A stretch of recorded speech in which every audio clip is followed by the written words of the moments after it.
Vamos abordar um resumo sobre a colonização na América Espanhola. Os territórios que hoje conhecemos como Portugal e Espanha estavam ocupados pelos árabes muçulmanos, o que alimentou uma guerra pela reconquista que durou vários séculos, onde os europeus cristãos expulsaram os árabes por volta de 1492. Então subiram ao trono os reis católicos, Isabel e Fernando. E com as sobras do financiamento da igreja na Guerra da Reconquista, eles patrocinaram a viagem de Colombo na descoberta das terras americanas, justificando com motivos religiosos de salvar mais almas para Cristo. Então Cristóvão Colombo chega às Ilhas Americanas, em 12 de outubro de 1492, chegando às Bahamas e posteriormente a outras ilhas do Caribe. Primeiramente, ele achou que estava na Índia, país onde era seu principal destino. Nessa época se discutia a esfericidade da Terra. Ou seja, eles buscavam novas rotas para as Índias.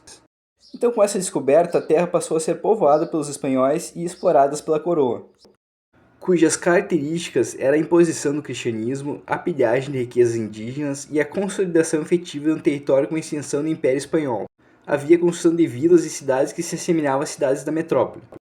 Em relação à conquista da América se destacam Hernán Cortés e Francisco Pizarro. Hernán Cortés liderou a conquista do Império Azteca entre 1519 e 1521. A cidade de Tenochtitlán, a capital azteca, foi capturada e os espanhóis estabeleceram vice-reino da Espanha, com a cidade do México como capital. Já Francisco Pizarro conquistou o Império Inca entre 1532 e 1533. A captura do imperador Atahualpa e a subsequente tomada de Cusco consolidou o controle espanhol sobre a região, levando à criação do vice-reino do Peru. A Igreja Católica foi fundamental na colonização da América, com missionários trabalhando para converter a população indígena ao cristianismo. Foram estabelecidas inúmeras missões e igrejas, e a Inquisição Espanhola também teve influência nas colônias. A administração colonial foi dividida em 4 vice-reinos e 4 capitanias.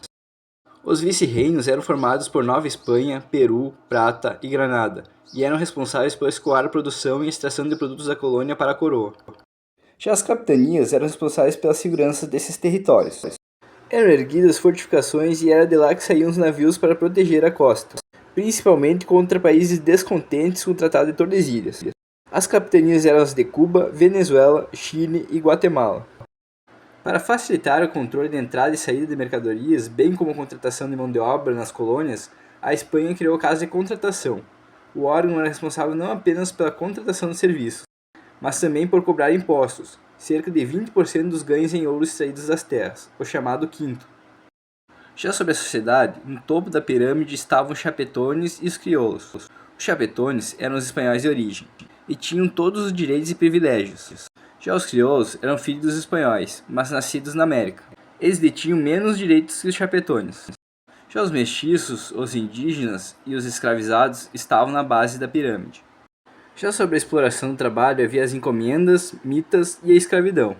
Nas encomendas, os exploradores exploravam o trabalho indígena, onde eles se comprometiam a catequizar esse indígena. E as mitas eram sistemas de trabalho rotativo, particularmente em área de mineração.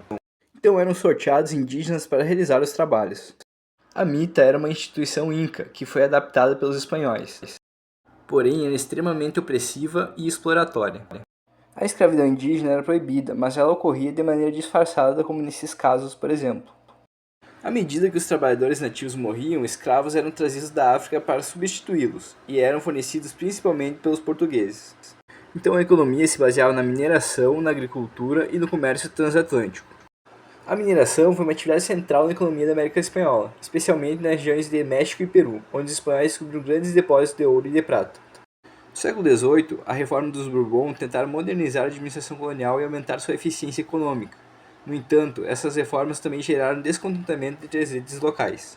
A elite crioula se sentia prejudicada. Eles consideravam que a metrópole estava prejudicando seus interesses. Essa elite foi fundamental para a liberação dos territórios da América Espanhola. No início do século XIX, influenciados por ideais iluministas e pela independência dos Estados Unidos, surgiram movimentos de independência em toda a América Espanhola.